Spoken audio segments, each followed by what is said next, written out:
في ناس في حياتنا وجودهم بيطمن وكلامهم بيهدي، بنحس انهم امان، بس الحقيقة مش كل امان حقيقي، مش كل حد قريب بيبقى صادق.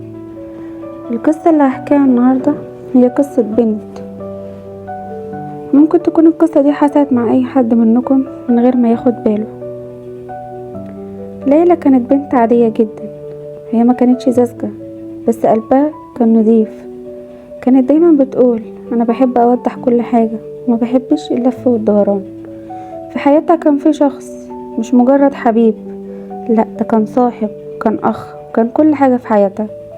كان بيسمعها وهي بتعيط ويضحكها وهي مكسورة، ويأكد لها دايما ان هو ظهرها مهما حصل. مع الوقت ليلى بقت تعتمد عليه في كل حاجة، قرارها ورأيها، حتى احساسها بنفسها.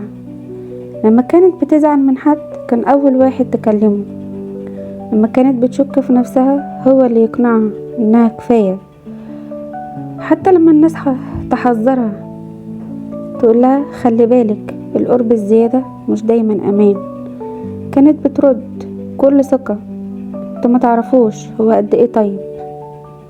بس الدنيا عمرها ما بتمشي على خط واحد، وهو بدأ يختفي شوية شوية، بقى بيرد متأخر، وتبريراته بقت كتير، وكلامه بقى قليل، واهتمامه بقى محسوب على القد. ولما كانت بتسأله كان دايما يحسسها انها بتبالغ، انت حساسة بزيادة، انت مكبرة الموضوع. وهنا الغلطة، انها صدقته. وفي يوم عادي جدا من غير تخطيط الحقيقة وقفت قدامها فجأة. ما كانتش خيانة صريحة في الأول، لكن كانت كذبة صغيرة، والكذبة جابت كذبة كمان لحد ما الصورة كملت. اكتشفت ان الشخص اللي كانت مأمنة على روحها كان عايش بوشين، وبيحكي نفس الكلام لغيرها، ويدي نفس الوعود، ويزرع نفس الأمل. ليلى ما صرختش ولا عملت مشاكل، سكتت.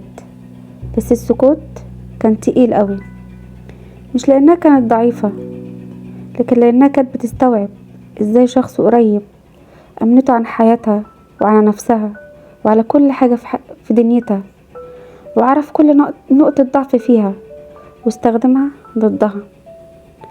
بعد اللي حصل ليلى بقت شخص تاني، ما بقتش وحشة، بس بقت حذرة بزيادة. بقت بتضحك قليل وتحكي قليل، وبقت بتثق بصعوبة. واكتر حاجة وجعتها انها ما بقتش زعلانة منه قد ما زعلانة من نفسها، انها سلمت قلبها لشخص ما يستاهلش، وسلمت قلبها كان بكل سهولة. القصة دي بتحصل لكل يوم، لما تثق في صديق بزيادة والحبيب بزيادة، لما بتحكي أسرارك كلها لشخص واحد، لما تفتكر ان القرب ضمان.